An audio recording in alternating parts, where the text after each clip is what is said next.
Hello, everybody, and welcome. Sit back, relax, sit back and relax as we're about to take it to the mic stand. So, on tonight's program, we've got once again got like four stories we're going to be looking over. From Naruto um, to Doctor Who to Seven Deadly Sins and Fairy Tale.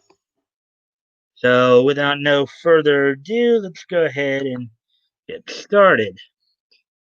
Do a couple of things here. See if anybody's in the chat as of yet.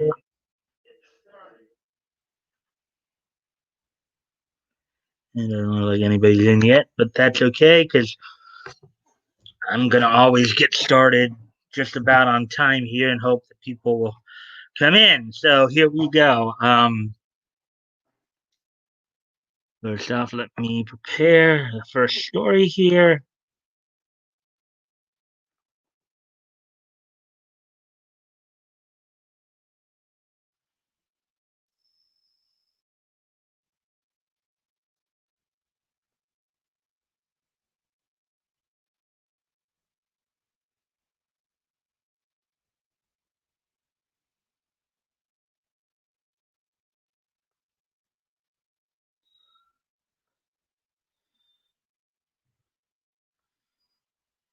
Okay, so first, the first story we're going to look at tonight is a story from Naruto. Now, this is a story that Hero Hay and Yellow Flash. Hero Hay really covered quite a bit of it. Yellow Flash even touched upon it a few days ago, and now Bounding into Comics has apparently decided to chime in on it. So,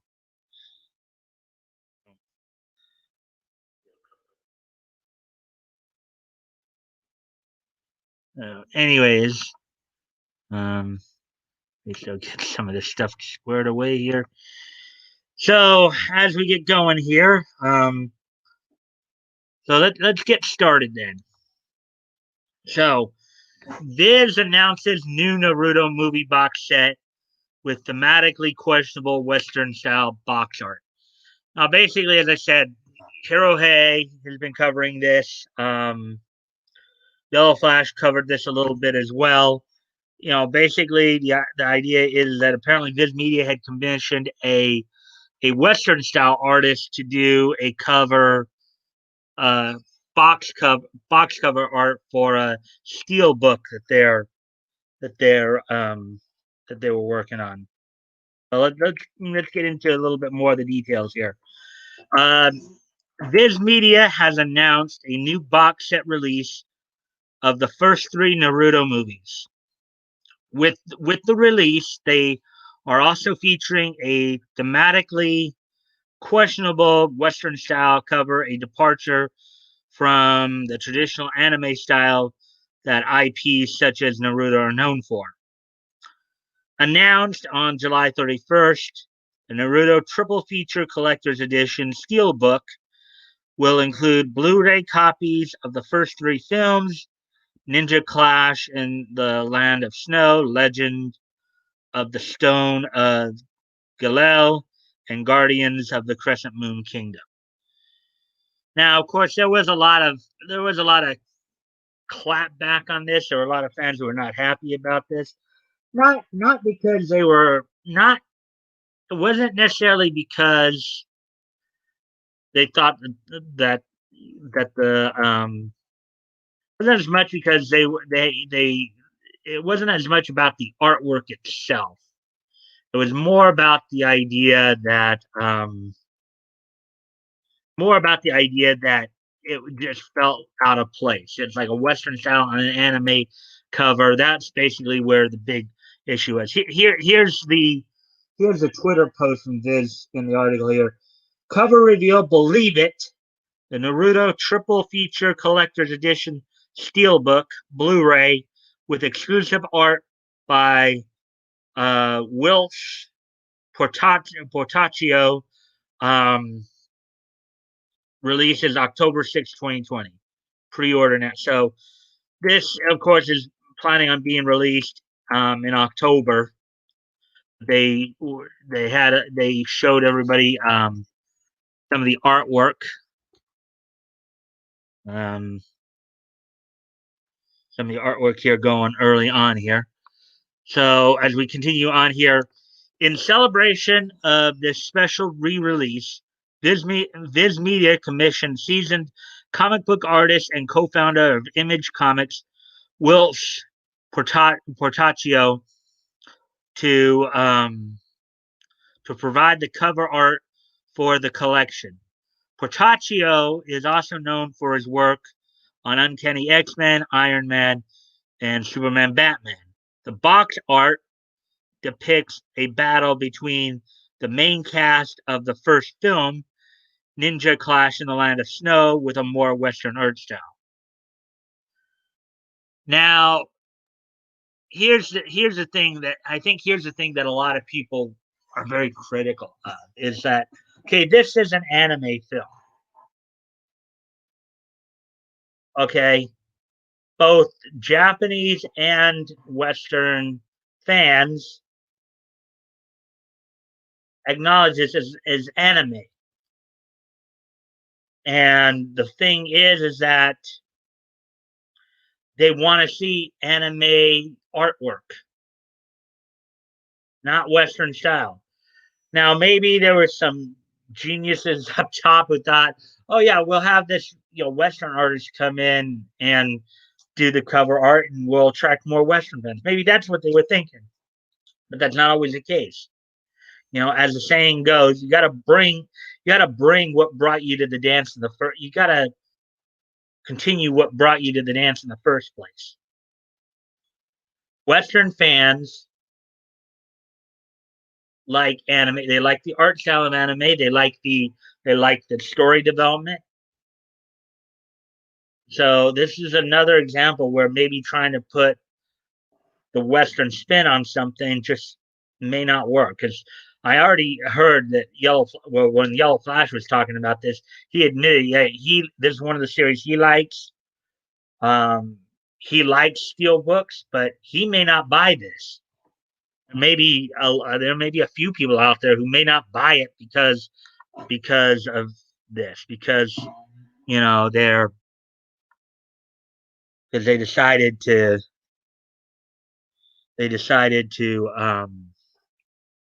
do this. There are a lot of people who are just unhappy with the idea of them trying.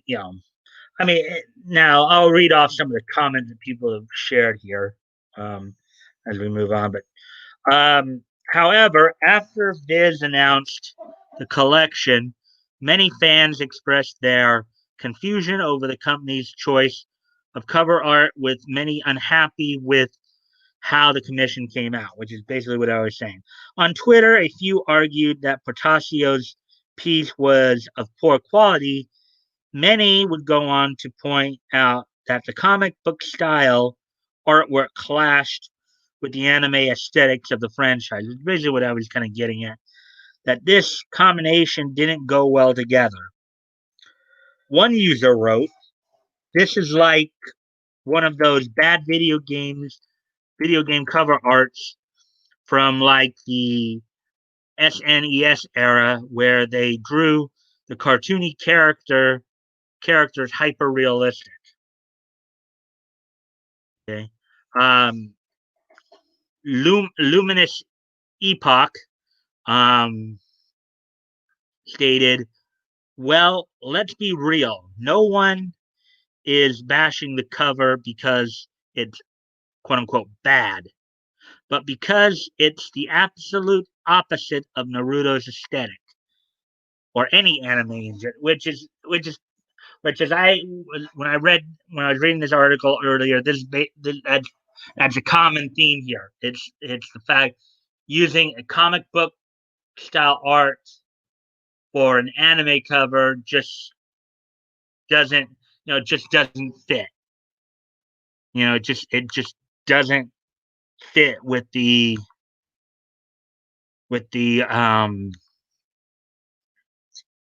It just doesn't fit with the aesthetic here. And excuse me for one moment here.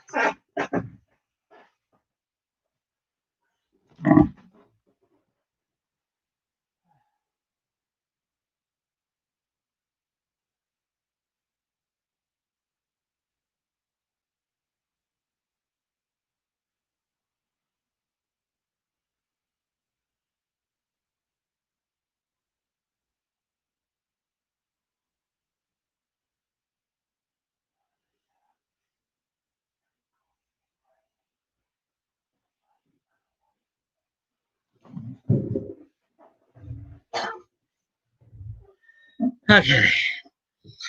They added the worst part is whoever commissioned this must have paid a lot of money just for it to backlash disastrously. Another user indicated they had pre-ordered another version of the Naruto Triple Feature Collector's Edition Steelbook Blu-ray with a Photoshop box art. Um, and then, as you guys can see here, pre-ordered love. This is,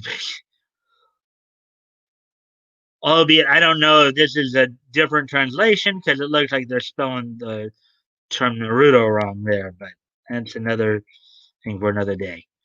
Director of publishing at Udon Entertainment, Matt Moylan, added his own thoughts, writing, while Portaccio is an excellent artist, but his style does not get with Naruto at all, nor would it appeal to the Naruto fan base. He added, I'm sure Japan produces endless amounts of on brand art they could have used. This one's a head scratcher now. It got it got through even the concept phase. Again, what I believe, maybe somebody thought, well, if we want to try to attract more Western fans, then let's do a Western style cover. But ultimately, you don't do yourselves any favor when you do that. Okay, you gotta bring what brought you to the dance in the first place. Okay, many fans, both in Japan and in the West, like the series. They like the series as is. You know, um, they like the series as is, so it's like kind of hard to understand why people would consider changing and making such a drastic change. The only thing, as I said, I could think of is maybe they thought they could attract more Western fans by doing a Western art style. But then by doing so, you alienate the fans you already have. Ultimately, people are going to watch what they want to watch, regardless of regardless of what you do to it. If people like the product, they'll partake in the product. If they don't like it, they won't partake. But trying to do something like this, doesn't always help the situation. Anyways,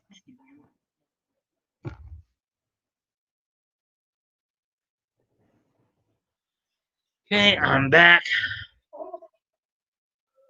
Um, some users were so confused by the style of art chosen for the cover, they didn't believe that this was an official release of Naruto through Viz Media.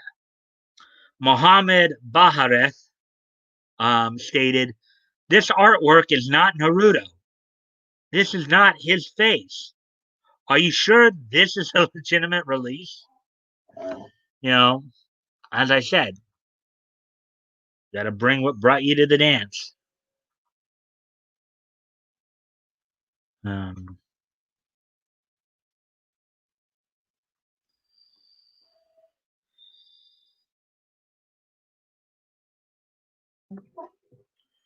Another added, the art is really well done, but it's a little confusing that they'd hire someone with such a jarringly different style for an official cover instead of just using an existing image.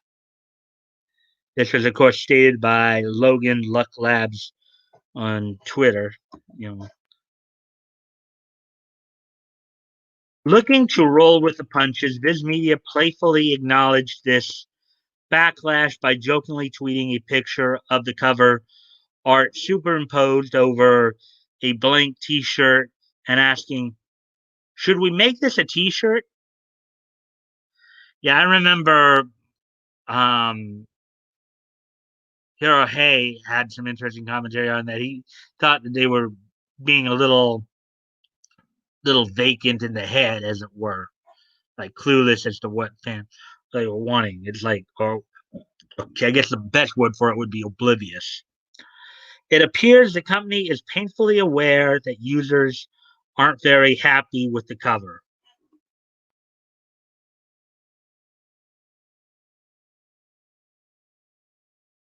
Okay, and that's the end. That's the end of the article, but of that article, anyways.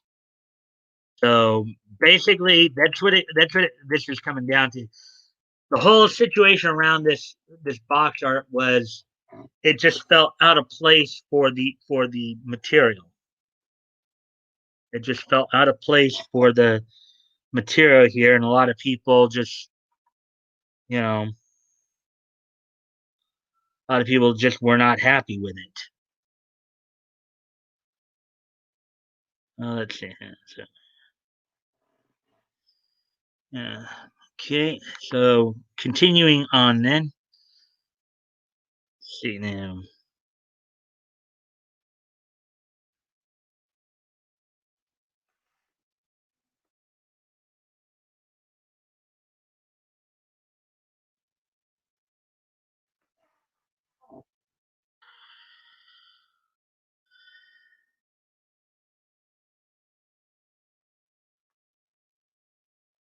Still, I'm the only one here.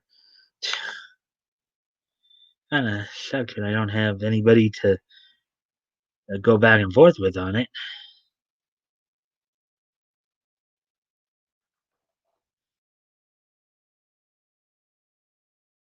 Okay, so let's see now.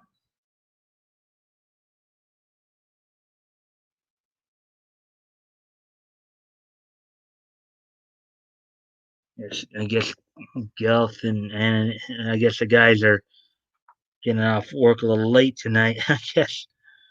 Anyways, I'll continue on. Hopefully they'll show up soon. But anyway, so okay, so the next story we're gonna look at here is Titan Comics reveals first look at Doctor Who, Lord Victorious.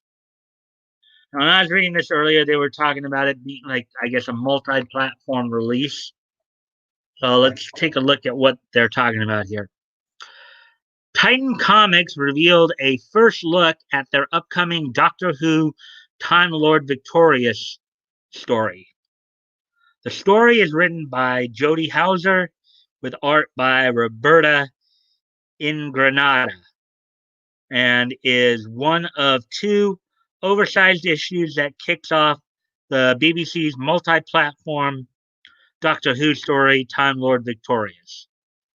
So I guess what they mean by multi-platform is there's a storyline that's going to carry over to different mediums. In other words, comics, probably the television series, maybe even a movie. So that's what I'm guessing what that means when they say multi-platform story arc. So the BBC announced their Time Lord Victorious series back in April, stating that the series takes place during the dark times at the start of the universe when even the Eternals were young. It will follow several doctors across space and time as they defend their home planet from a terrible race. The Doctors expected to feature in the storyline include the 8th, ninth, and 10th Doctors. Companion Rose Tyler will also be featured. They also revealed that the Daleks and Ood would be part of the storyline. Now, mind you, I never got into Doctor Who, so I don't know who a lot of these characters are, but I'm sure some of you probably do. Let's see, do we have any company yet? Nope, not yet. Still waiting on some people to come in. Okay, the story will be told across various different mediums, publishers, and platforms. Some of those publishers include Penguin Random House, Doctor Who Magazine, Titan Magazines, or Titan Comics, Escape Hunt, Big Finish Productions, Eagle Moss, Hero Collector, Immersive, Everywhere, Maze Theory, BBC Books, and BBC Audio. Um, let's see. Doctor Who producer James Gross discussed the initiative, saying BBC Studios' Doctor Who licenses have come together to tell an amazing epic one that's full of monsters, fun, and heart. Um, he added, all strands of the story unite into a mighty patchwork that ranges from one end of the universe to the next. Gross included, there's more to be revealed, but the enthusiasm ideas which the licenses have come up with are breathtaking. It's going to be such fun.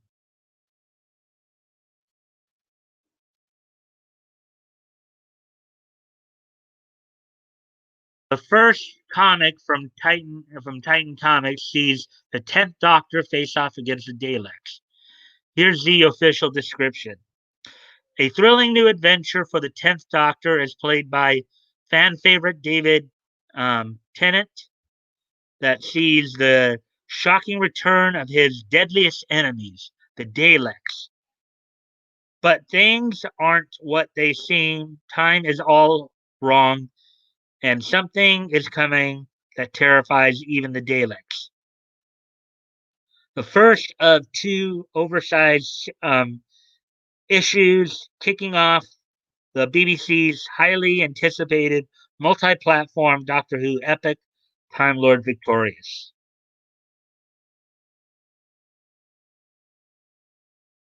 Uh,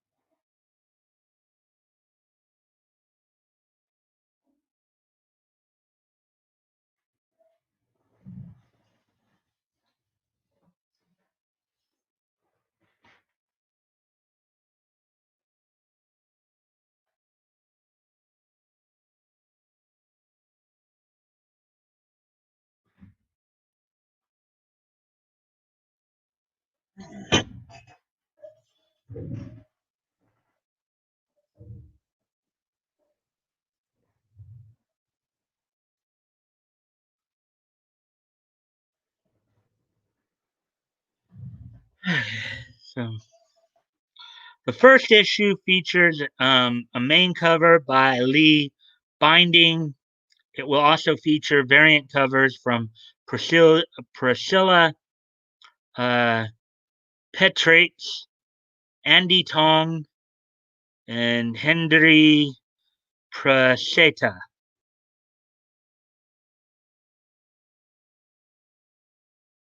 There is also Forbidden Planet store exclusive variant that is limited to a 500 print run. Take a look at what you can expect inside the cover. So I guess this is some of the artwork from the comic itself.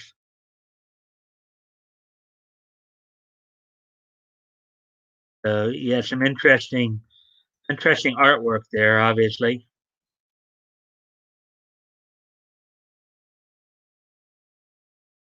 there's some more of the artwork. Yes.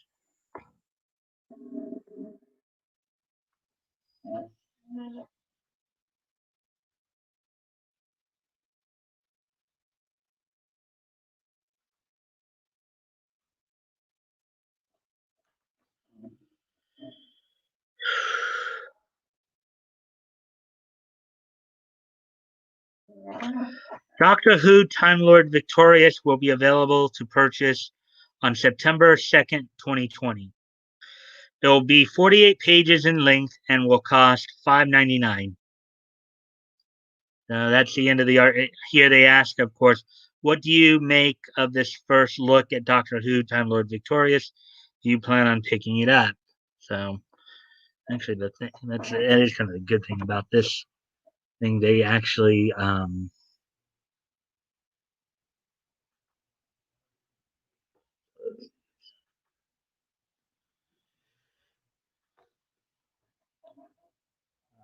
making a good story. The only problem is that guys are late.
Maybe like nobody's.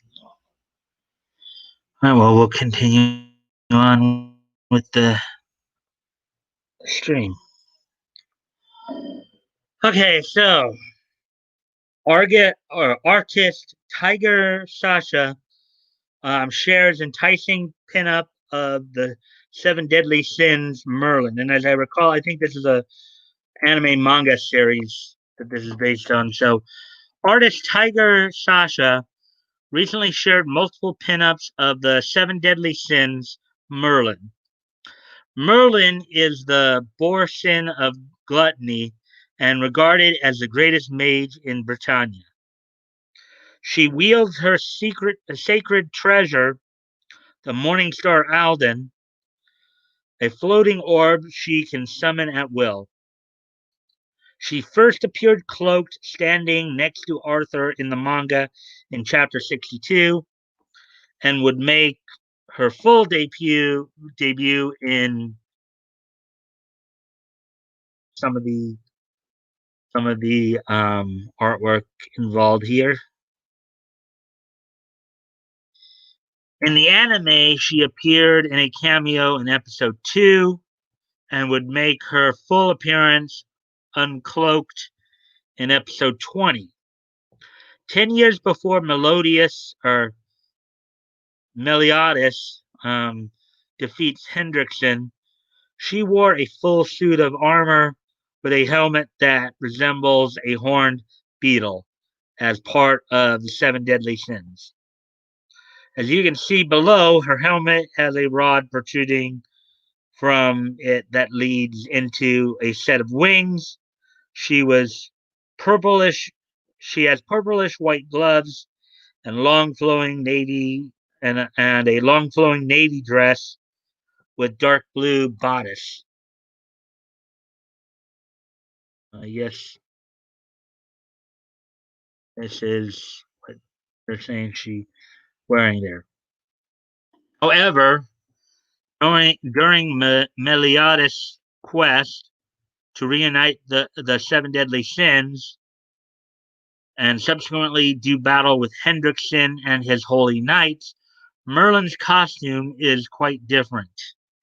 She is not fully armored, but instead wears a bikini bottom, thigh high boots, and a fur collared jacket that exposes her midriff and the middle of her chest. The jacket features a heart shaped buttons, which I'm guessing they're trying to attract people with fan service here.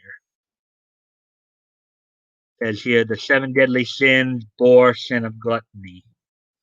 Look at that artwork. This is Merlin right here. Even her face is somewhat seductive looking. Let's see, do we have anybody on yet? Still nobody's here, huh? I'm running on my own longer tonight. Hmm.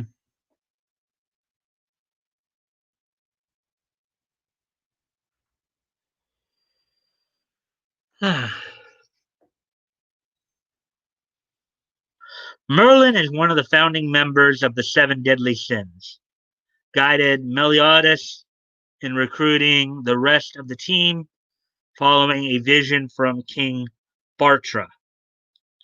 Not only is she one of the founding members of the Seven Deadly Sins, but she has quite a complicated past, being alive for over 3,000 years. She was able to manipulate both the demon king and the supreme deity into granting her blessings in exchange for persuading a child with infinite magic to join their cause. Merlin would gain both of their blessings, but would renege on swaying the child to side the demon king or the supreme deity. Not only did she manipulate the demon king and supreme deity, but she also tasked the craftsman Dabuzu to create the coffin of eternal darkness in order to seal them both away. Quite a peach, huh? That kind of sound familiar, doesn't it? It sounds a little bit like Tess Fowler. For those of you who were on my stream yesterday, you know what I'm talking about.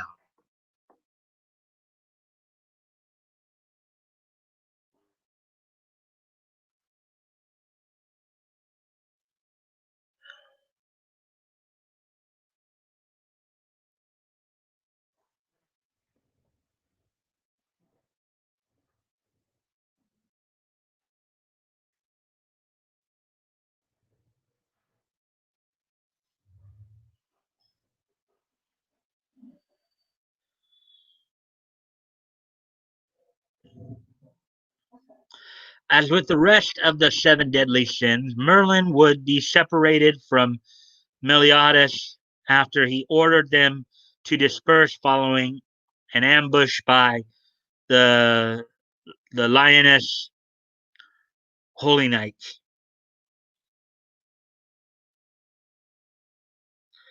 Merlin would eventually reunite with Meliodas and the seven deadly sins when she brought Arthur to Lyoness to free King Bartra from the manipulations of Hendrickson and the Lioness Holy Knights. And here again is where the main crux of this particular article is focusing in on. Artist Tiger Sasha would share their pinups of Merlin to DeviantArt, with the first one featuring Merlin in her more traditional outfit. However, instead of her jet black hair, Tiger Sasha imagines her with purple hair. Tiger Sasha captioned the pinup, revealing it was the winner of their June vote on Patreon. They wrote, "Meet the winner of the June vote on my Patreon. You can find many interesting versions of this image on my Patreon." I guess here is the image she's talking about here. And you even look at the face there, and it's kind of seductive. Look at this. This is definitely trying to entice people to take a look.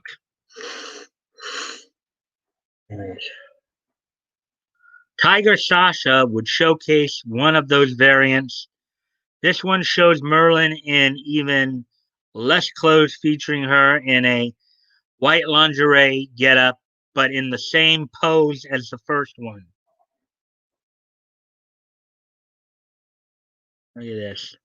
Wow, even more fan service here. Tiger Sasha also shared another variant as seen below. This one shows Merlin with a pair of glasses and a French bunny maid lingerie getup. It also details what Tiger Sasha's Patreon backers can get depending on what tier they decide to back at. You can support Tiger Sasha on Patreon. Tiger Sasha also indicates on their Patreon that they are accepting commissions and can be contacted at ash.83 at mail.ru. What do you make of Tiger Sasha's Merlin pinups? Which one is your favorite? Let me see.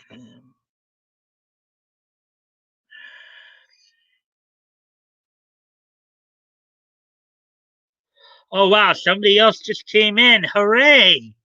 Hello. Anonymity. Oh, man. You kind of got in late, didn't you?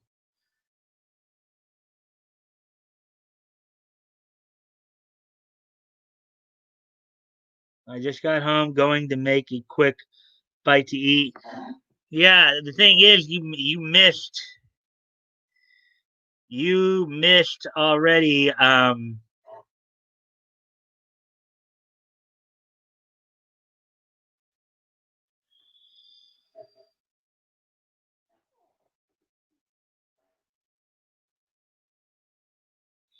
Yeah, you already missed a number of the stories already. I've already on three of the four stories. Let me know when you get back here, though. So, and then I'll go over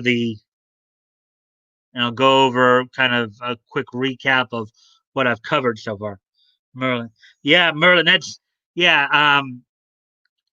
Let's see, 7DS Merlin. Yeah. So are you pretty much on now? You're at least within earshot of the you're at least within earshot of the stream, right? That way I can kind of give you the rundown of what I've covered thus far.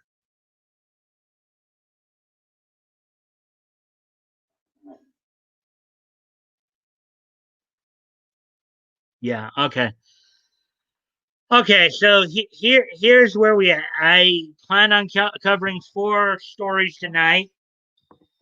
I've actually already covered three of them, though. I kind of got through them pretty quick.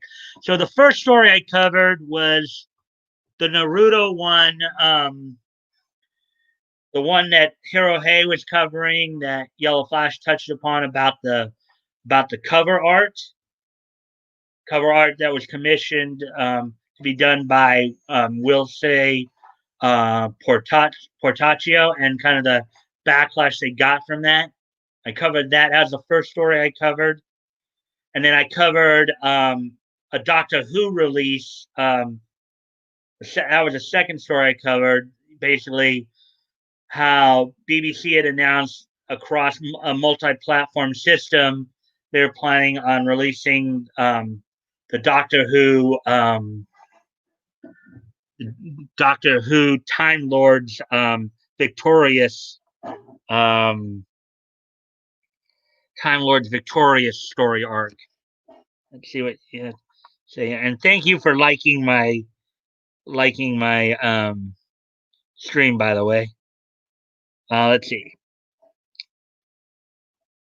That cover that cover art just isn't Naruto's to me. And yeah, and you're not the only one who feels that way, and that was the point I made quite a bit on that as well. That the Naruto cover art, that doing a comic book Western style artwork for an anime cover was just not what they should have done. My thinking on their thought process was that maybe they were doing it to try to attract more Western fans. However, that usually doesn't work. Um, you gotta, like, as I've always say, you gotta bring what brought you to the dance. Most Western anime, I think most, if not all, Western anime fans like anime for what it is. And when you try to sell it via another avenue, that's usually doesn't always work out. See what you wrote here now. Doctor Who, I've never watched much, and and um and pretty always likes. Yeah. I don't really watch Doctor Who either. I just but I covered it, 'cause it was like the lone comics release information. So I think I cover it because you never know. You may have somebody come in who actually is a Doctor Who fan and might appreciate that. So you never know. Naruto's big enough to sell on his own. Yeah, I agree with that. I agree with that. In fact, there were when I was talking about the article earlier. One of the comments I saw on that was that a number of a number of people were saying that it was a head scratcher why they would bring a Western style artist in to do a anime cover. I know Hiro Hay mentioned that as well. And one of the other things I mentioned, because I know Hiro Hay was doing a lot of coverage on it. I know Yellow Flash mentioned it as well. Yellow Flash, who commented that this is one of his, Naruto is one of his favorite series. He may not even buy this steel box. It's a steel box box set that's set for release in October. He may not even buy it because of that. So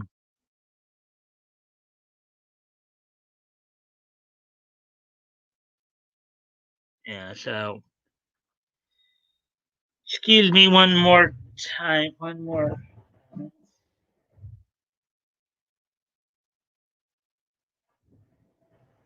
Okay. So, anyways, and the third story, you kind of came in at the very end of that one.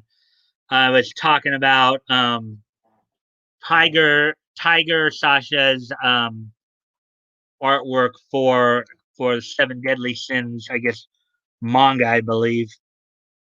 Yeah, to draw on it. Kind of just I'll scroll down a bit so you can I'll scroll through it real quick here so you can take a peek at this artist. Tiger Sasha shares enticing pinup of the Seven Deadly Sins Merlin. See here's some of the manga arts. There's another thing right here. It says here, you can see below her helmet has a rod protruding from it that leads into a set of wings. She has purplish white gloves and a long flowing navy dress. with a dark black bodice. So you see that right there. There's some more manga art. One of the things I was even noticing with this too, they're talking about how her clothes are very scantily clad, but her face looks kind of seductive too. I don't know if you see that as well, but just from my perspective, in some respects, her face in some of those pictures looks a little seductive. I'll come back over as I'm like just going through the. Let's see what you have to say here.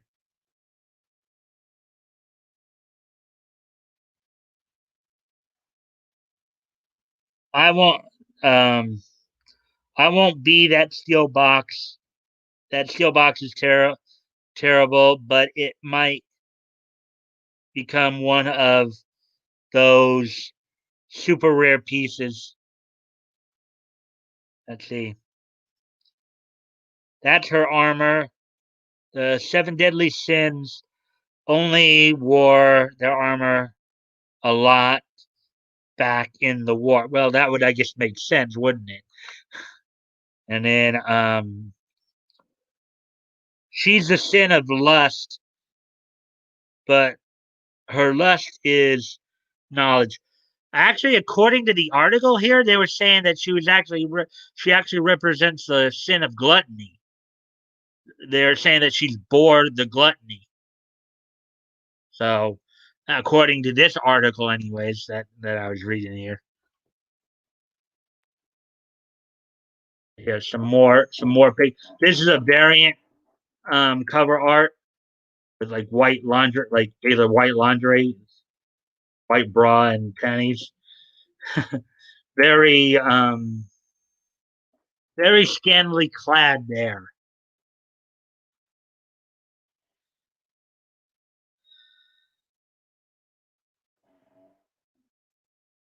Maybe she is. It's been a while.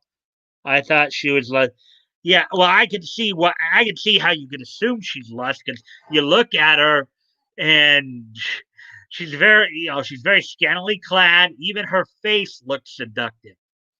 So, anyways, those are basically the three stories I covered earlier. So now I'm going to move on to the last story, which is a story revolving around fairy tale. I just got to go to that particular site. So let me clear that out for a moment. Let's see. And whereas those first three stories, of course, I got from Bounding into Comics, this story is coming from NeonNet, which is um, Hero Hayes' site.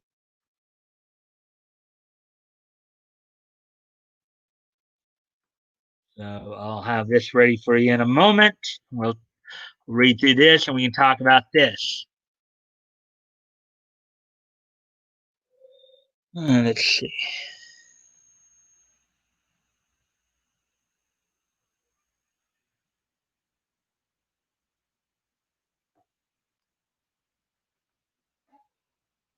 She's the glutton of knowledge, but yeah. Yeah, okay. Okay, so let's share screen now.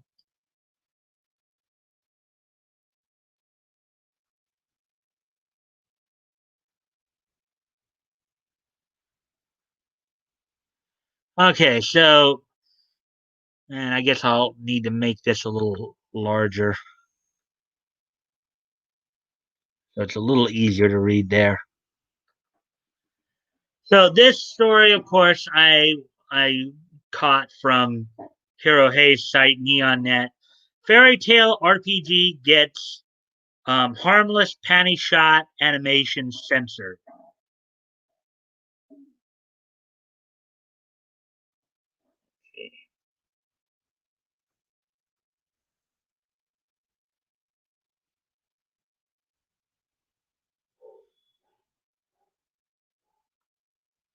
Okay, so here we go. The next great panty scandal is now upon us.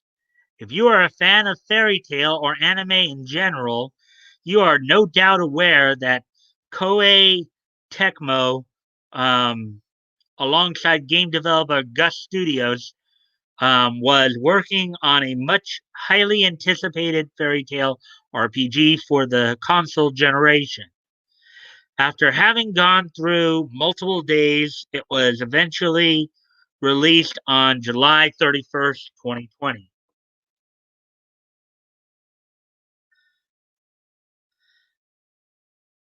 Shortly after release, players began to notice that after downloading the day one patch, that certain shots, specifically where certain animations allowed you to catch a glimpse of either Lucy or Wendy's panties, were replaced by the black void of no fun. Oh, black void and no fun. Let's see what you had to. What fairy tale? Fairy tale is known for fan service. What a d shame. Yeah, I mean, it had some. Even watching it, because I've watched the anime before. Um, it does have some fan service. It's got some pretty cool fan service.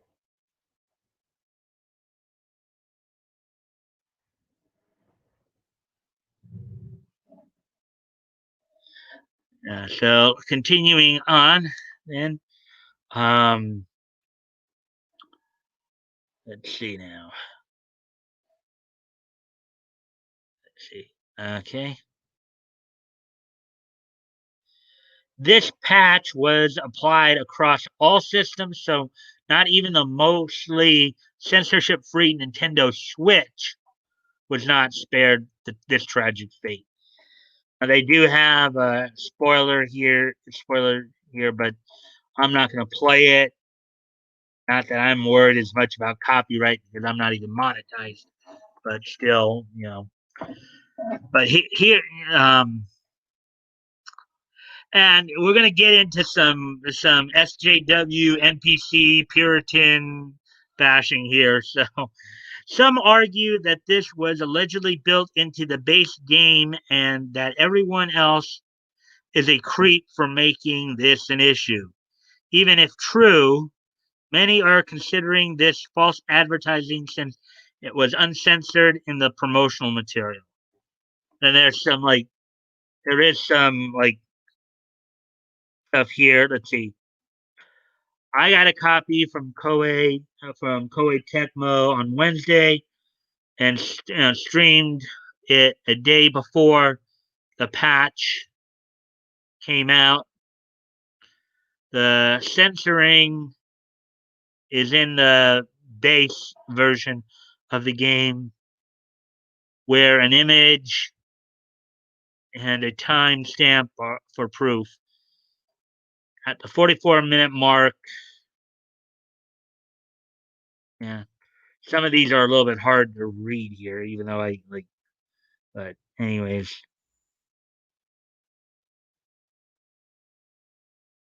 that's false. They most likely gave him a patched copy of the game, like the other Japanese senpai has shown before. Okay, this comes off as strange for several reasons. The first being that Koei Tecmo originally advertised this game as having no censorship in any form and would be full of fan service and a love letter to both the franchise and the fairy tale community. Well, I've always thought a number of the girls are cute in there. Don't know about you, but Urza, Lucy, they're all pretty cute. I don't mind hanging out with them.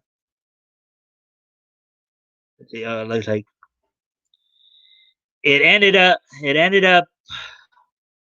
watching.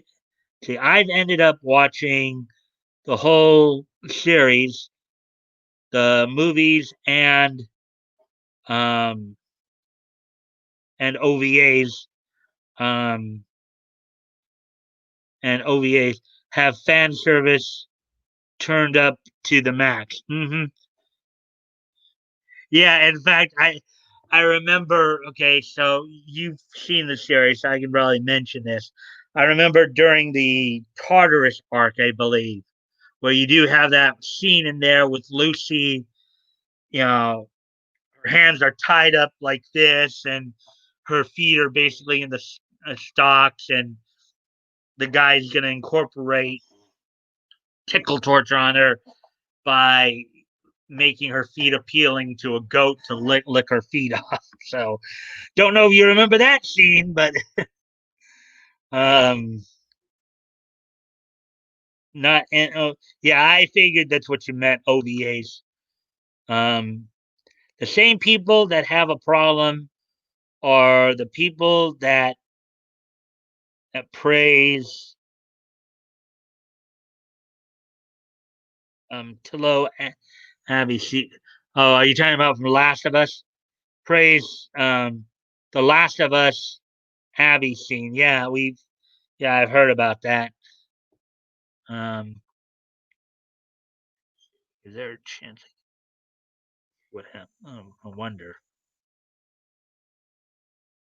That's just going to help. Let me. Oh wow, it's kind of funny if I make the majority of the screen smaller. I can actually get. I can actually increase the camera screen here for me, be able to read things a little bit better here, a little bit easier for me to read. Um, they're all drawn to be waifu material, but they have good characters. Yeah, yeah. I mean, it's one of those things. That's the thing about anime in a lot of ways. Like I myself, I like all kinds of different animes, including harem animes. Now, I know that might sound a little controversial because I'm a little bit older, but here's my take on harem animes. It's more than just fan service. Granted, that's the hook, but it's more than just fan service and some of the more adult aspects of it. There's also some of the interrelational and comedic aspects that make the stories fun too. It's like one of those things is one of the things about Escape is it's like, don't you want to sit there and be able to hang out with those characters? If you could, just because you may want to hang out with them doesn't necessarily mean that you either want to or expect to like sit there and do anything, let's say adult with them or anything like that. Maybe you just want to be around them because they're good people to be around and being around that positive energy. You know, but but I doubt very few people actually think of that aspect of it. Ha ha ha! It was funny, but yeah. Okay, so let's continue on with the thing here then.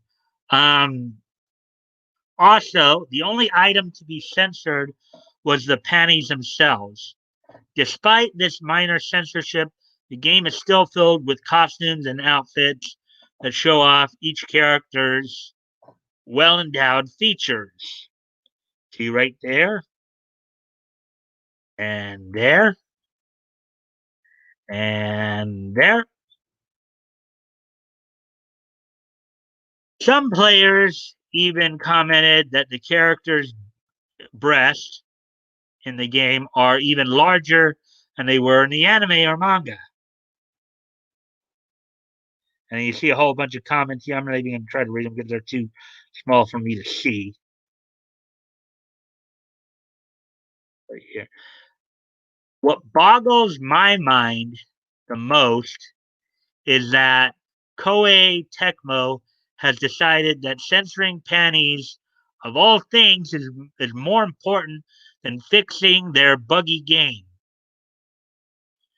Even after having been delayed 3 times, the console versions of the game are filled with game breaking bugs, while the PC port turned out to be a cheap port of the console versions. Um, there is a consensus that while being a good attempt um, at an actually decent anime RPG.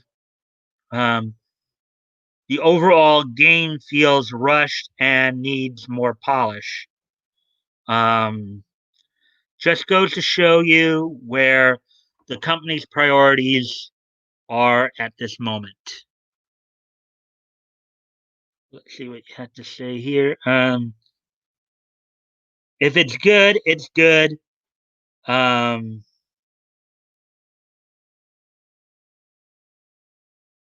Dan Maki baby.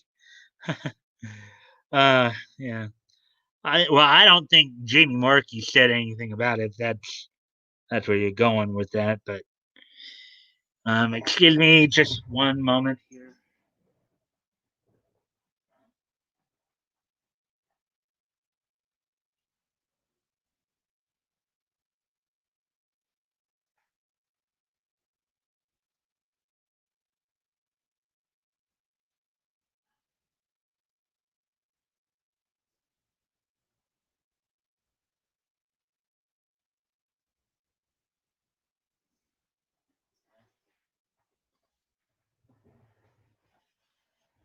Yeah, I'm back now. You did remember to share the link too, right? Anonymity, just so we can try to get more people in here, get the algorithm up and all that. There's never been a top-notch anime turned into a game. They're usually fighting games. I'm holding some hope for a fairy tale. Think I'm going to grab it. Yeah. Excuse me one more time.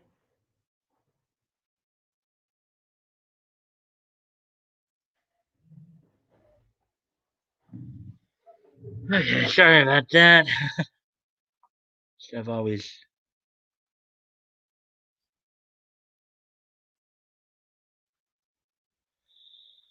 Yeah, so. Oh, yeah, we just read that, okay?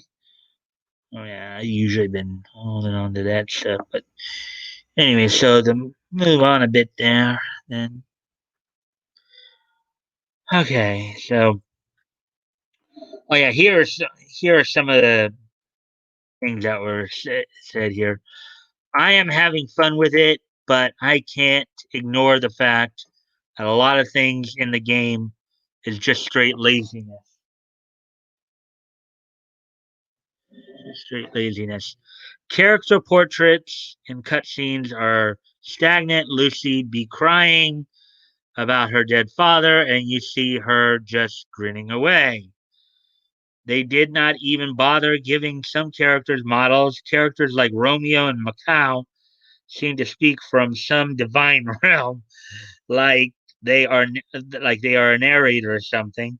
Some questionable things happened to the writing. Freed, Bixlow, and Evergreen were not present at Tenro Island.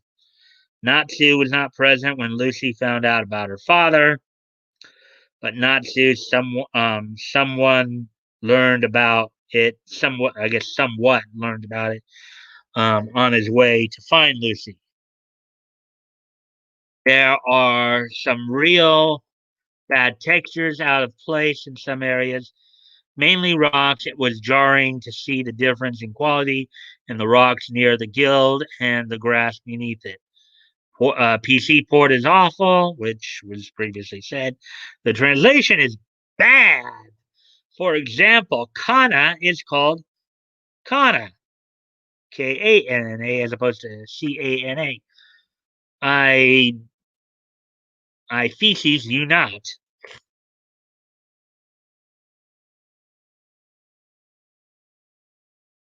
As someone who has purchased this game day one, I cannot only confirm all this, but can also say there is a lot more wrong with this game than what is mentioned in the screenshots above.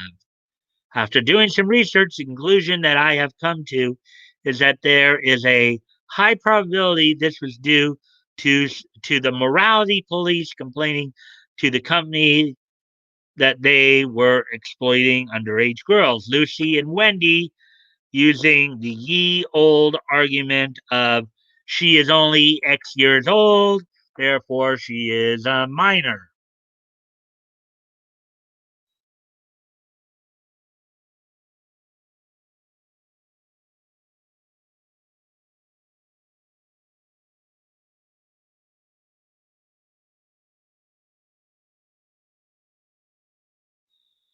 I am not on any social media, just YouTube.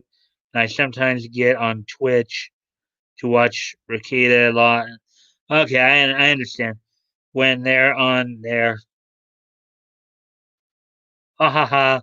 I bet it's a dub watcher hearing it pronounced in Japanese for the first time. Are you talking about the Kana name? Um, well, I do thank you for liking it. At least help that will help the algorithm.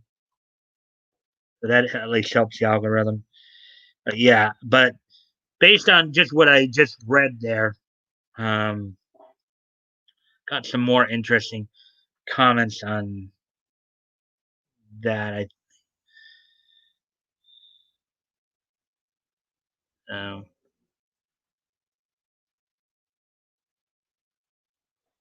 yeah.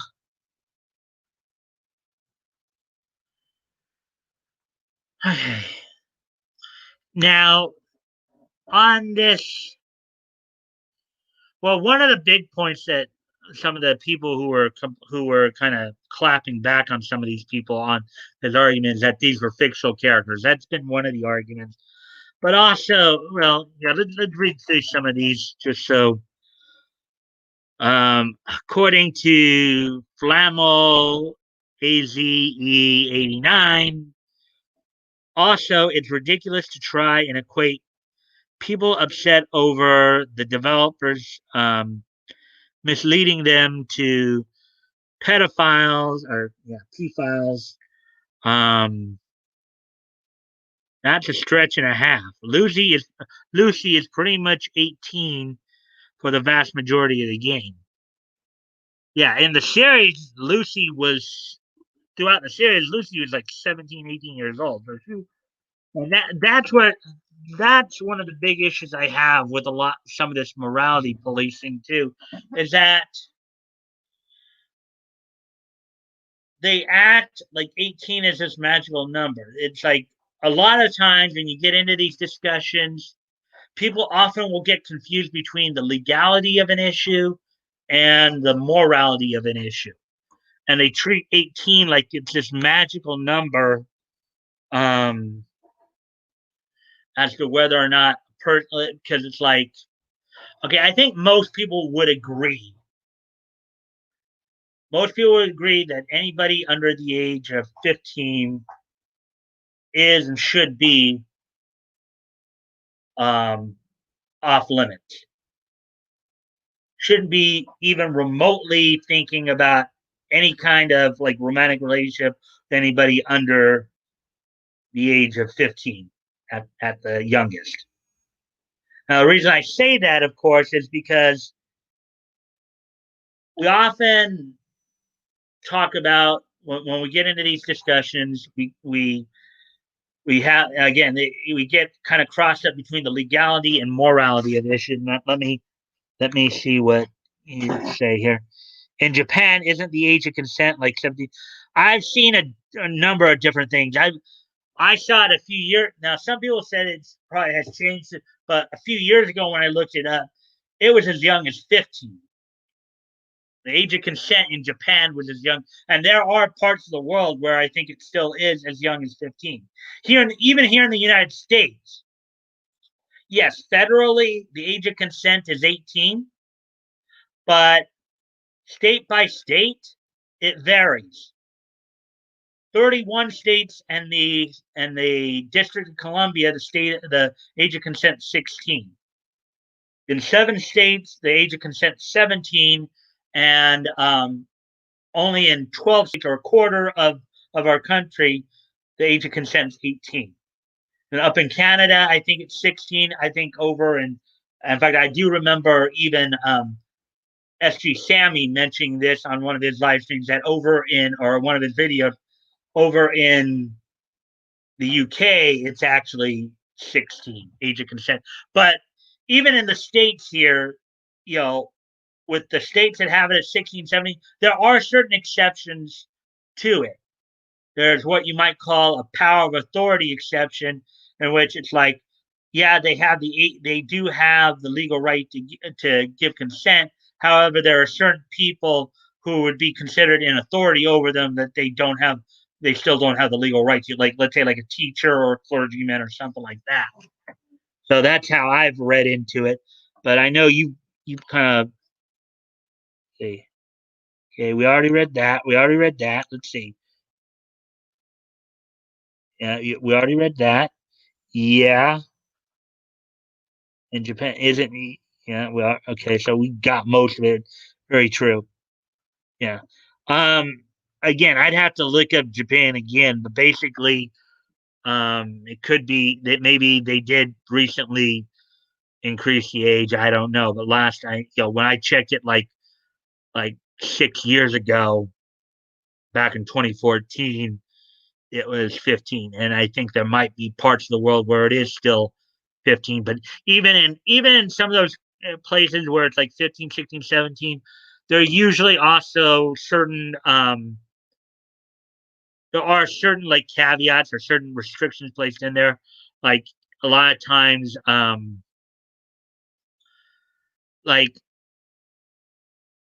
there are even some that have even tighter restrictions where some countries have had it as young as 13 before. But yeah, it was about Kana. Okay. Um, yeah, but basically, so when you're getting into this discussion, when we're talking about when people start like saying, well, she's a minor, it depends upon where you're talking about. And of course, a fantasy world like where they're at in fairy tale, maybe the laws within that realm are different than out here. It's like you're trying to apply your own morality to a fictional situation, which does kind of sound ridiculous. You know, you also have to remember too, and I'm sure you watch enough animes here. In many animes, you know, whether you've watched a number of mecha animes or action adventure, you know that a lot of teenagers have been known to do a lot of extraordinary stuff. You watch, I think, most mecha animes. The mecha pilots are almost always teenagers. You know, both below and above the age of 18.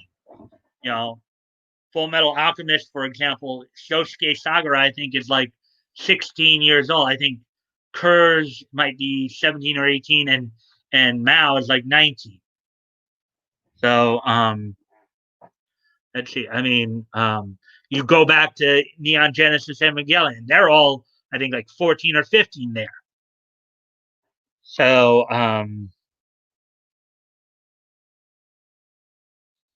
yeah. So when you get into these discussions like that, you have to take that into account. You have to take into account the world you're looking at, the world you're watching, and you know, and if you like it, you like it. If you don't, you don't. You have to understand that the world you're watching is a totally different world with maybe different morals there, and even the writers of even the writers have different moral standards. You know, as we were just talking about with Japan, you're saying now it could have been raised to 17 since I last checked it, but age of consent might be 17, or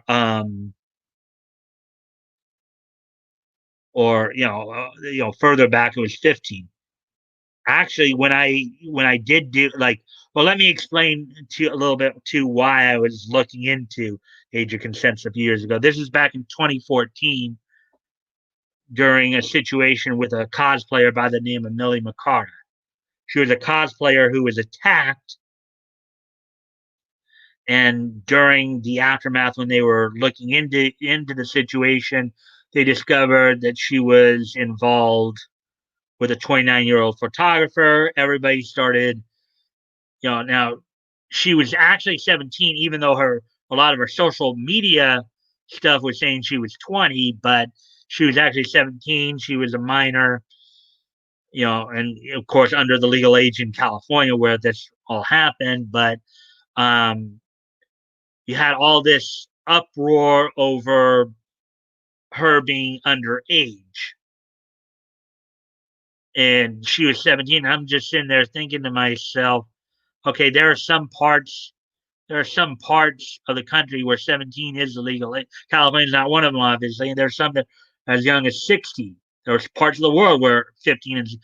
Well, one of the things that got me to actually look into this was somebody kept saying there's only like 4 or 5 states or whatever that had that where the age of consent was 18. So I fact checked it. I looked into it and discovered that 31 states actually was 16, plus the District of Columbia.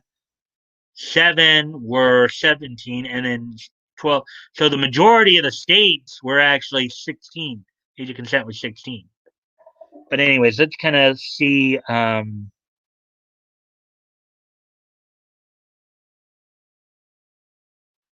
think that's where I left off at. Most animes are younger Yeah, I mean, and I've said this before too. Most animes and mangas are also targeting a younger demographic, the like 15 to 25, 15 to 30-year olds. So to paint, a lot of those kids in situations where where they show themselves as being more capable, you know, that's part of the appeal. I've always watched for good stories. It's fun to get lost in good worlds.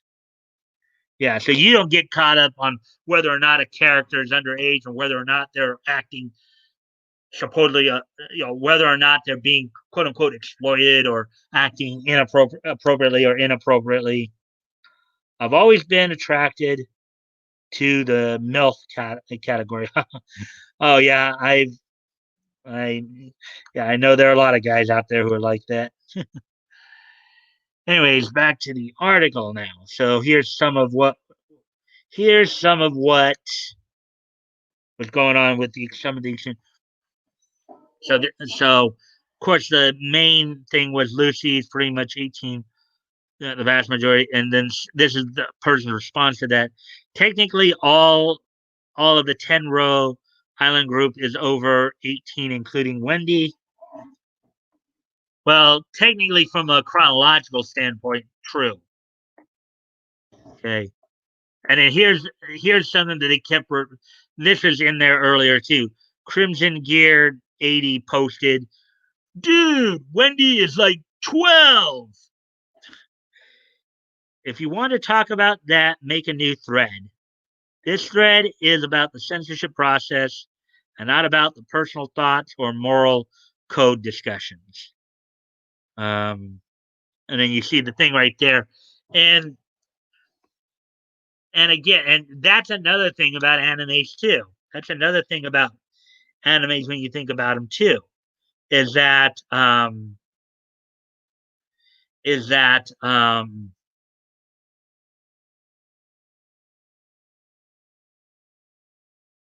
there are a lot of characters. There are some characters like fairies, like witches, like a lot of supernatural characters, demons, and the like, who, yes, from at least looking at them biologically from a physical standpoint, they look like they're 15, 16, 17 years old.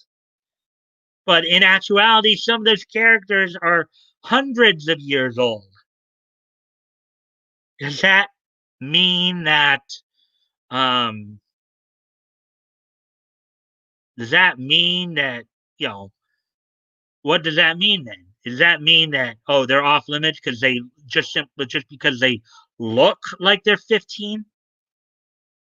When in the world of many of those animes, some of those characters can be hundreds of years old. Let's see. Did you write something new there, or was that something I already? Oh, no, I already caught that remark. But anyway, so this is basically the rest of what was. Koei Tecmo released a game for AAA full price worldwide and had an official rating by Zero, USK, Peggy, etc., which means these age rating companies were or fine with the content of the game, as long as Koei Tecmo is fine with their age rating suggestion.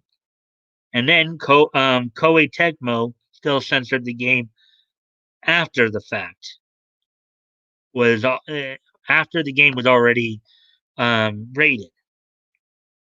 But it's true, again, in a lot of these discussions, it's like people are casting their own moralities on situations where they really shouldn't. As I was saying, maybe in the world of fairy tale, maybe the age of consent is 15 years old. We don't know that. But then if you really think about it, aside from these NPC clowns, do any real fans ever really sit there and wonder, oh, I wonder how old they are. Oh, they look like they're 15. Oh, maybe I shouldn't watch this. I doubt very seriously any of that happens.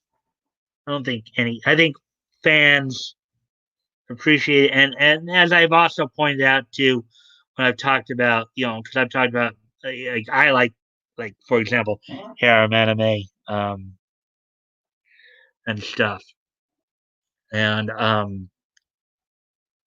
you know, and there's other aspects other than the fan service and some of the suggestive storytelling or suggestive art to it.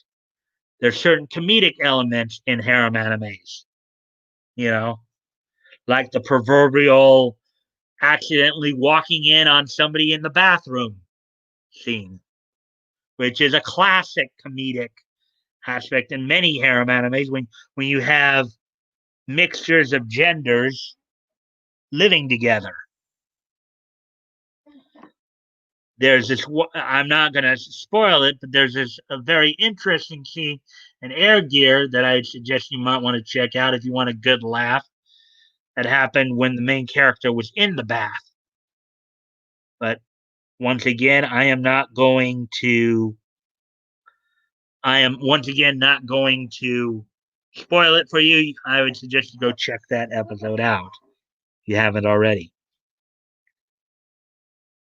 They don't get into stuff like that in most animes for kids. It's about the lessons they learn from their actions. Yeah, I mean, you have a, I mean, now if you remember, okay, I did a video like last week, prior to starting the live streams here.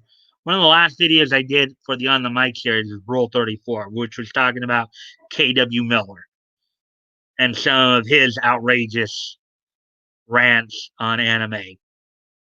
And how one of the things that was talked quite a bit about how he was going after Pokemon for supposedly being overly sexualized, which Hayes pointed out, I pointed out, a lot of people would point out that's ridiculous. Okay. He was going after Dragon Ball Z and Pokemon as being overly sexualized, and that was just utterly ridiculous. Excuse me.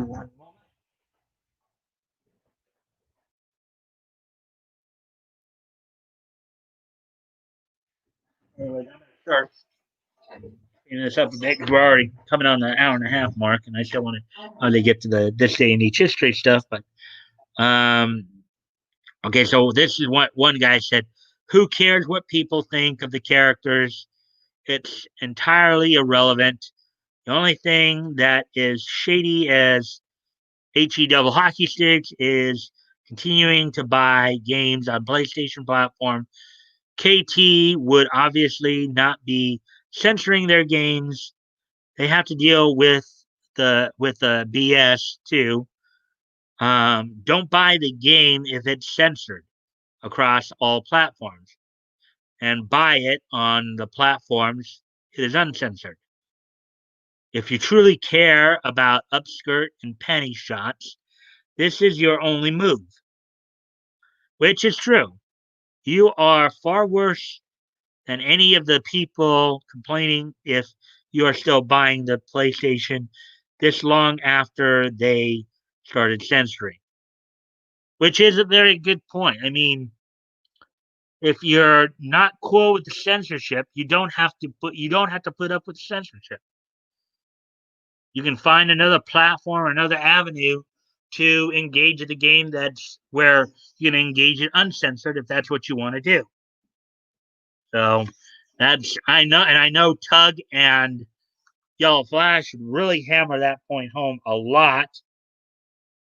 I know they've talked about that idea on several occasions. Let's see, Miller is a doorknob. Yeah. We've all since stopped talking about it. I just mentioned him here because again, his reasoning for his arguments, was pertinent. And here's another response to the guy who said, "Dude, Wendy is like 12. They are all polygons to me.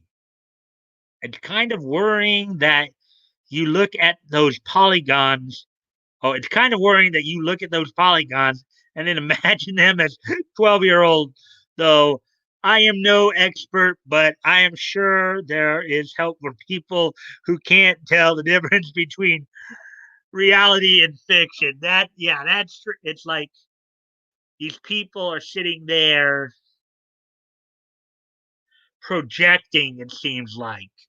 I don't know. Would you say that, anonymity? Would you say that maybe these people are projecting a little bit? Projecting about, oh, hey, Batgoat. Well, thank you for coming in, my friend. You're late, but I still appreciate it. And it looks like you did help out by sharing the link. I guess I'll give you a quick recap. Real quick. Let's first off see. Okay, we saw that. Back to, hey, Mike. Hey, Anon. Just got here. Miller is a jerk. Evening, Batgoat. Tip of the cap. Yeah, okay, and then I am late. Sorry. Yeah, I understand. What did you have work or did you have work or something? Is that what kept you going? Um, I'm just sorry because you missed out on a number of good stories I had tonight. This is the last of the four stories I'm doing. I still will be doing, of course, the um this day in Nietzsche history. You missed that last night, um, but you know, but I'm glad you're here. So I'll kind of try to go through real quick one more time here, give you a quick little recap of what I covered tonight. And if you want to go back and watch the stream again to catch what you missed, you're more than welcome to. So I've covered four stories tonight. This is the last of the stories. Let's see what say here.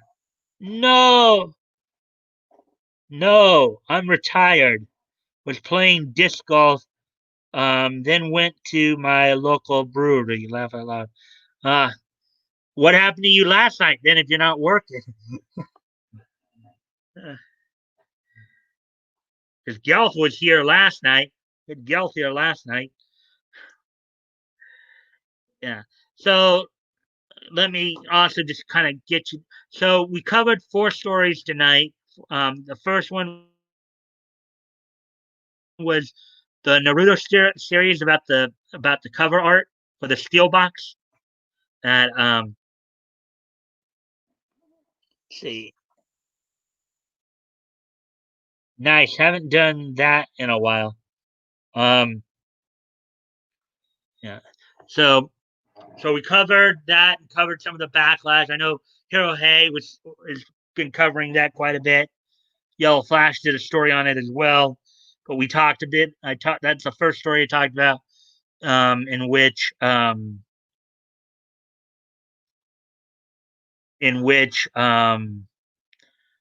talked about the cover art for that Steel book and the release and all that.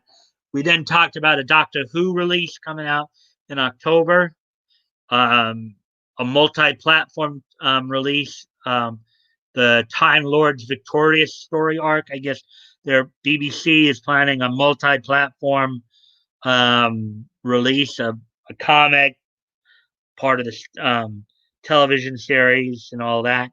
And then we also covered Seven Deadly Sins, the some artwork that somebody did for that series. Let's see what you just applied here. Um, Gelth was here, and I wasn't. Dang. One of these days, we're hopefully going to get you both in here. We're actually going to have four people in here instead of three. ah, but I'm still glad that you guys came in. Even in a small amount, still having a good loyal following is still good for the algorithm. I'm just hoping that you guys can, on some occasions, get in early or on time or even a little early. So that way I'm not just doing dead air. Ha ha ha ha. Oh, yeah. And let me back up. Let me also let you know about something else. And I mentioned this last night. So what I'm going to do now is because I do start at 7. So rather than wait around, because I don't have anybody here with me anyways, I'm just going to go right into the story and hope people will eventually show up. Because even 10 minutes of dead air is not really a good thing. So just letting you know, I'll usually get you guys caught up when you come in. And then if you guys want to go back and look back on the stories for yourselves and check them out, you're more than welcome to. Anon, it feels so good. I have a great course near me, big open, lots of cool people here. I'm actually throwing my fairway disc low and straight. Yay. Okay. We have a level 5 or 4 course or whatever called Idlewild. Um, then a few threes. What state is that? Yeah, so but anyways, so Batgoat, did you catch everything I said there? Did you happen to catch everything I said there? Just are you kind of caught up with everything going on?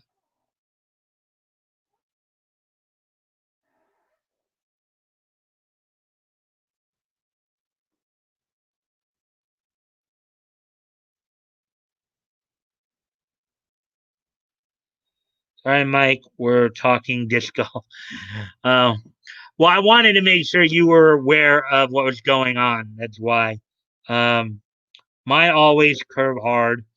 I try to compensate and sometimes get that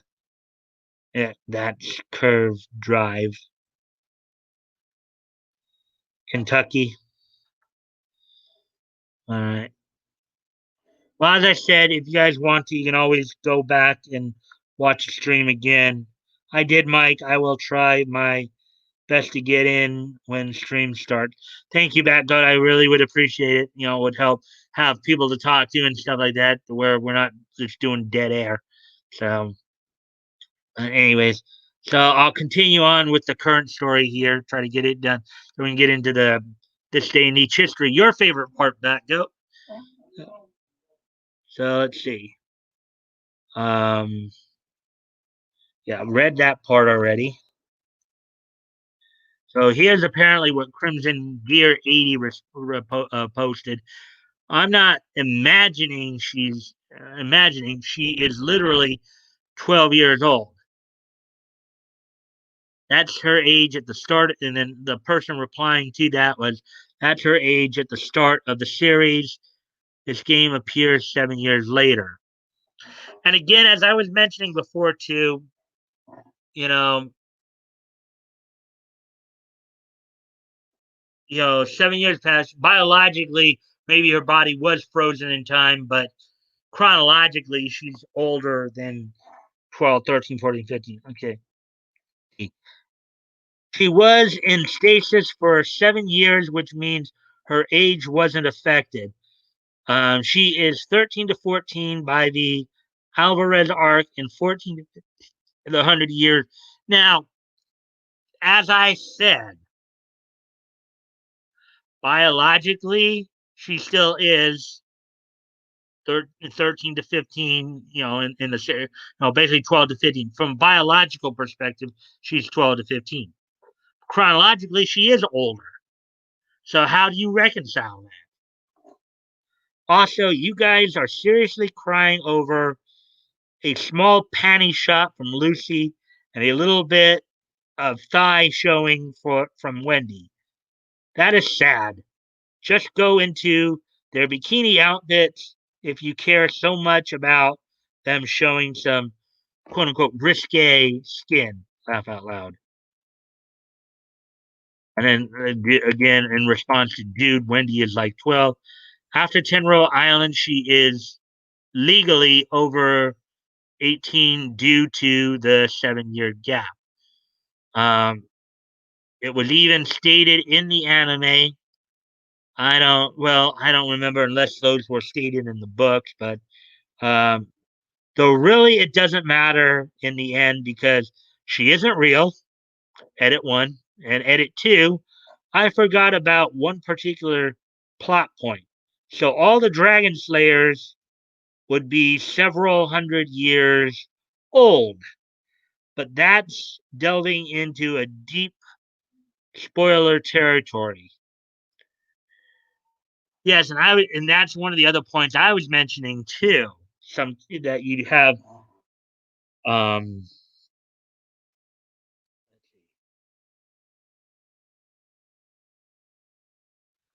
okay, that was the last thing.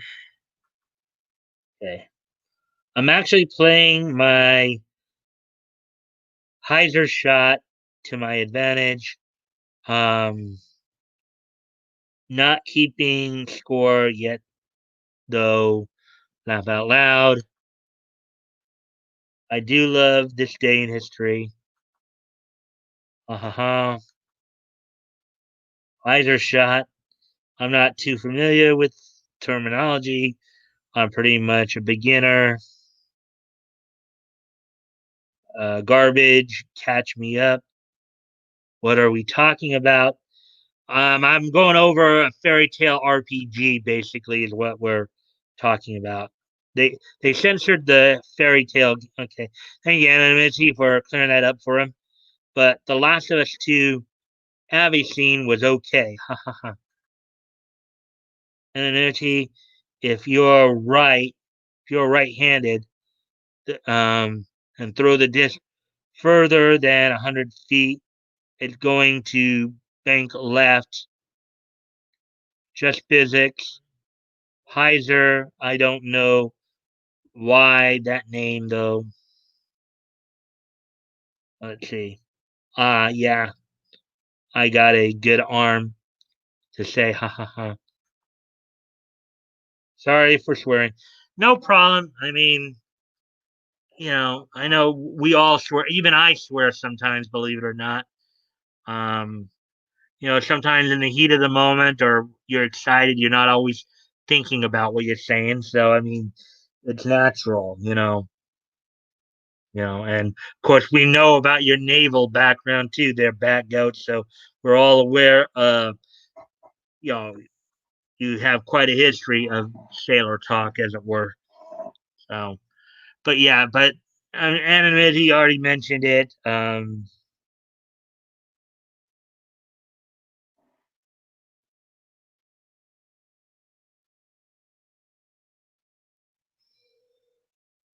know.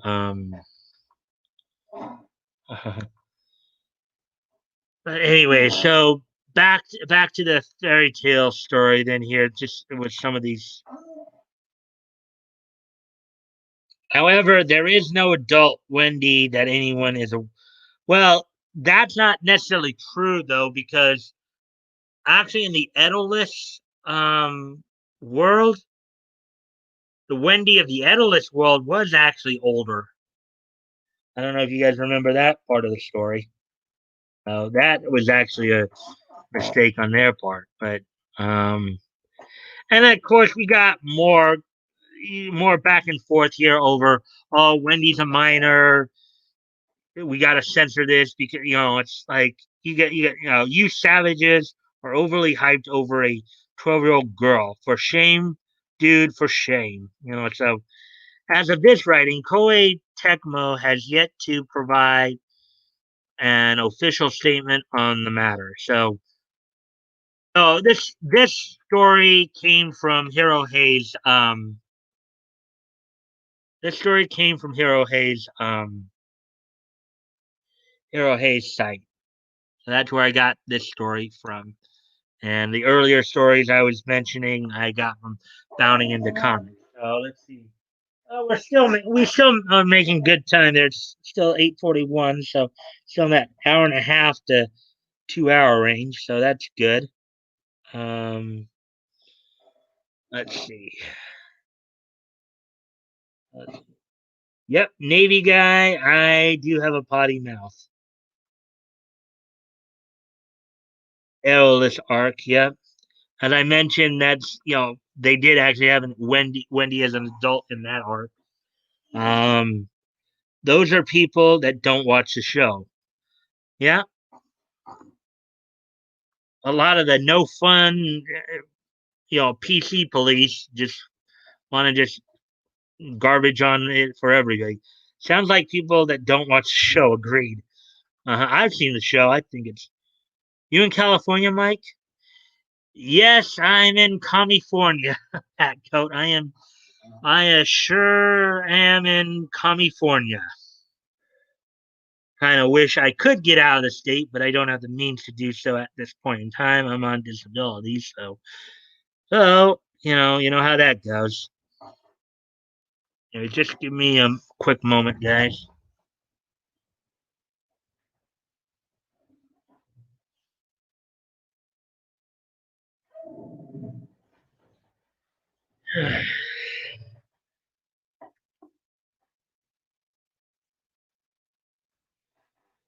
Good luck, Mike. Yeah, no kidding. No kidding at all. I grew up there, miss it, kind of. I graduated Santa Monica High School in 1986. Yeah, I don't think you'd want to come back though, back out. Okay, not unless you want to be under the thumb of a Hitler wannabe by the name of Gavin Newsom. Oh,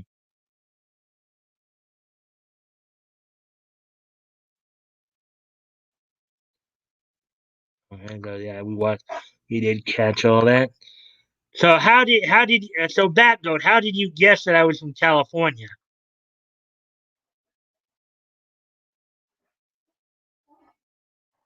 How did you guess that I was from California?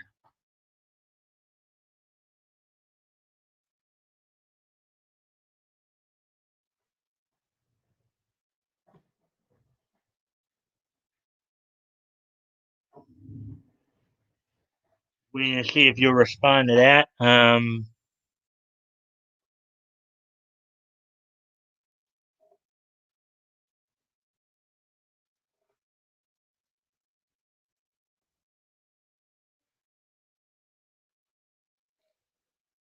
The time frame.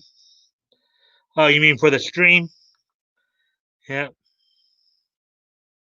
he has The Shining. Okay. All right, so let's see now.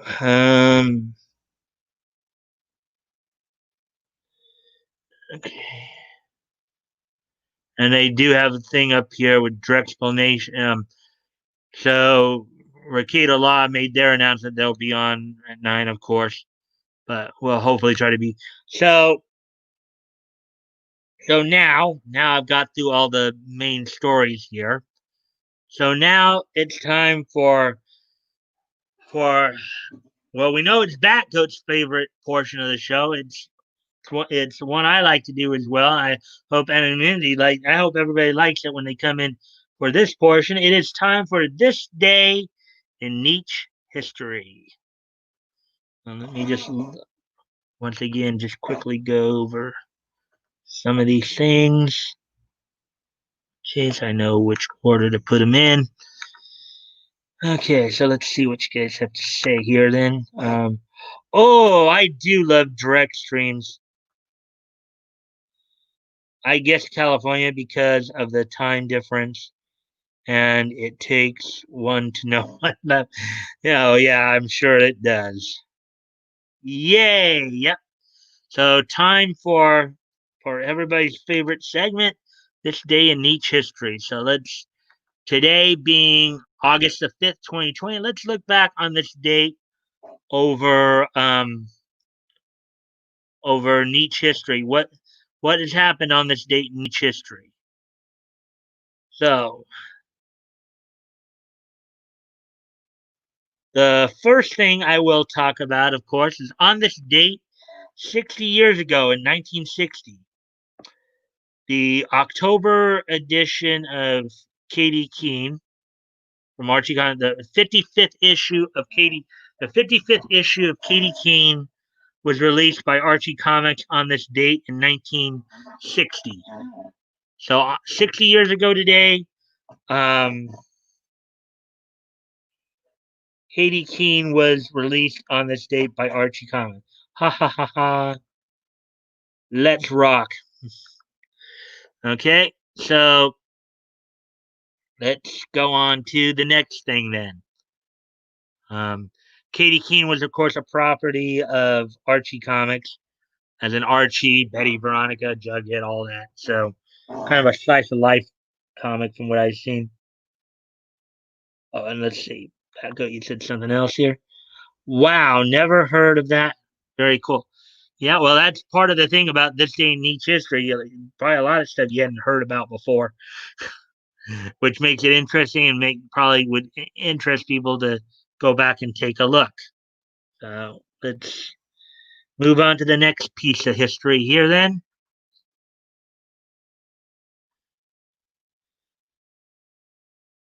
As we move up to 1992, um, on this date in 1992, the 4 episode OVA version of the Japanese manga series Eldrin series was released on this date. Um, under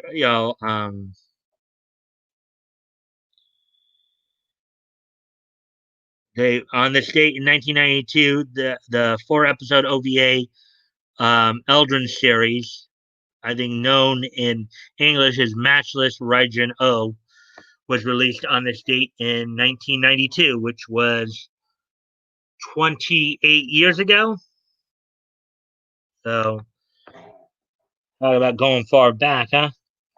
And I'll read off your comments as soon as we're done here, and then we'll start to wrap things up here as we're getting close to 9 o'clock. One last thing here.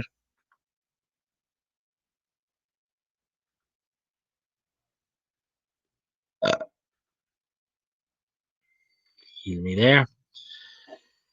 Okay, so now that we got that. So on this date in 1995, Extreme Championship Wrestling (ECW) would hold its first WrestlePalooza event from the ECW arena in Philadelphia, Pennsylvania. In the main event, you saw the Gangstas defeat Public Enemy in a stretcher match. And then also on the undercard, in a non-title Singapore cane match, Mikey Whipwreck would beat Sandman. Also on the card, you saw Dean Malenko, Too Cold Scorpio, and Cactus Jack team up to defeat Eddie Guerrero and the Steiner brothers. and Raven, aka Scott Levy, aka Scott Anthony, aka a number of other names, including Johnny Polo. Raven, along with Stevie Richards and two of the Dudley boys, uh, Big D and Dudley, would defeat the team of Tommy Dreamer, Cactus Jack, and the Pitbulls. So those are a lot of the key matchups there that happened on this date. That happened back in 1995, which which is 25 years ago today. And that's all I have for this day in each history. Couldn't find anything for cartoon history, at least today, but found some stuff, of course, for wrestling, manga, and comics. So let's now look back. Look over what. So, wow, never heard of that. Very cool. Yep, I did catch that. True that, Mike. That's why I tune in. Hmm. Never heard of that one. Yeah, I mean, you know, I really get having that experience with you guys, being able to share a lot of these little tidbits. Yeah, they may just be trivia, but and then you realize, oh my god, I didn't know that. That sounds cool. That sounds interesting. And it sparks your interest. Maybe you look into it a little furthermore. It's like part of the reason why I started uploading videos like over a year ago was after an exchange I had with Yellow Flash where I told him about Illic Guardiola, the whole thing with Illic Guardiola and Monica Rial and Illic, Illic being basically caught in the situation he was. So, but being able to share that information with you guys and seeing you guys respond like that, that's a big kicker for me. I mean, it's cool to be able to share this information and to share these experiences with you guys. You know, for not just you guys, but anybody. You know, that's what life is about: sharing experiences, right? We get together, we hang out, we talk about the things we like. You know, particularly in the niche world, and that's a big thing. So let's see now. Let's see some other thing. Ha ha ha! My brother was all about wrestling. I probably saw this. Those names are familiar. Um,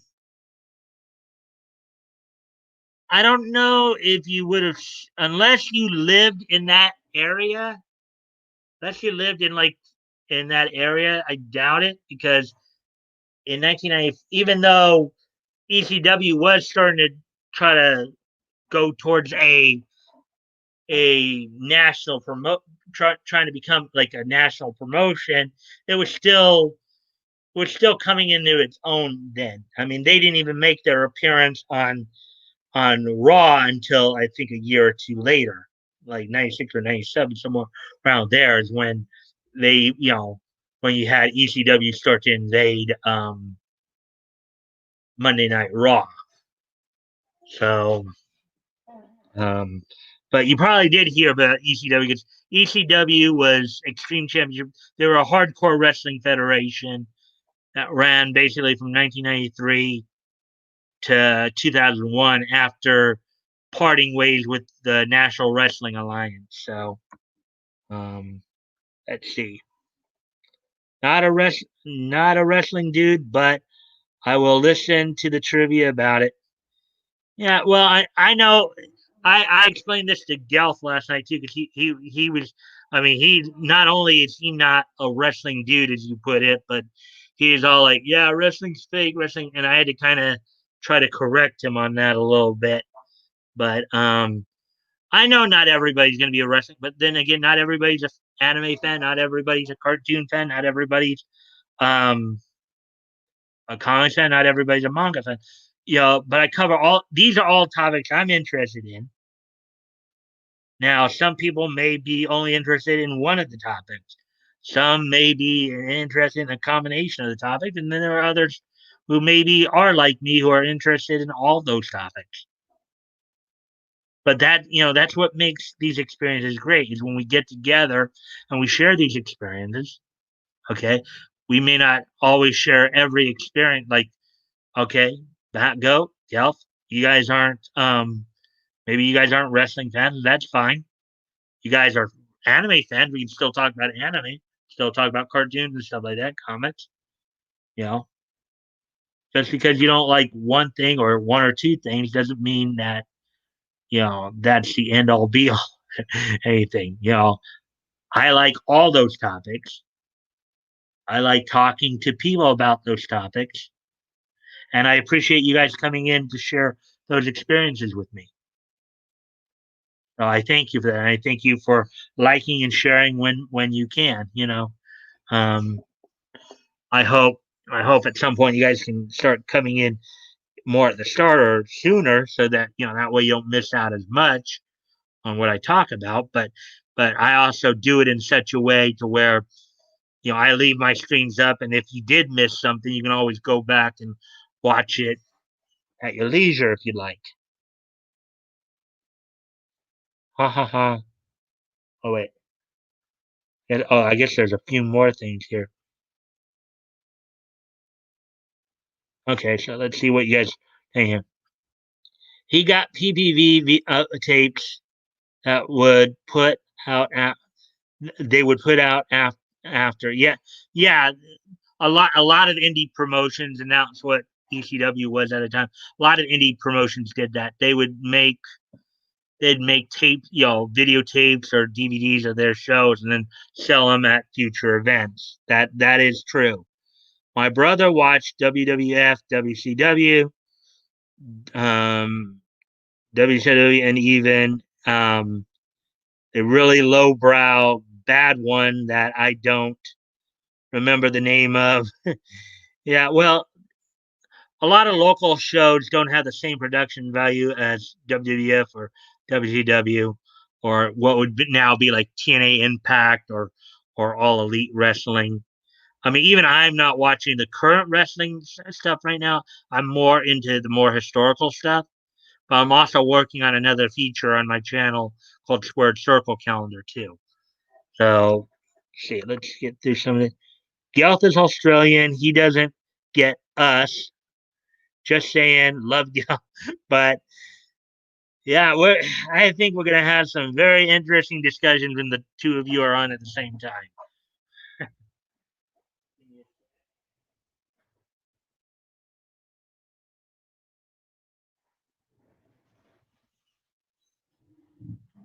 Yeah, we're coming up on the 2 hour mark here. Um, I gotta wrap this up real quick. Ha ha ha. Comics, anime, cartoons. I'm listening. ECW. Yep. I've met a few of them at, when I set up their show. Oh, have you anonymity? Have you actually worked on some pro wrestling events? Have you actually gone and helped out? Because it said, like you're saying here, you may have helped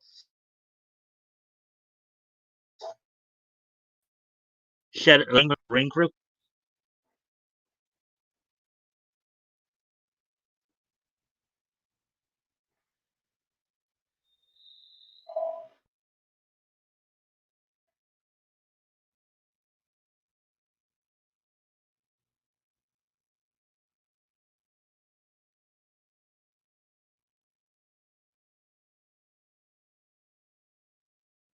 Let's see what you have to say here.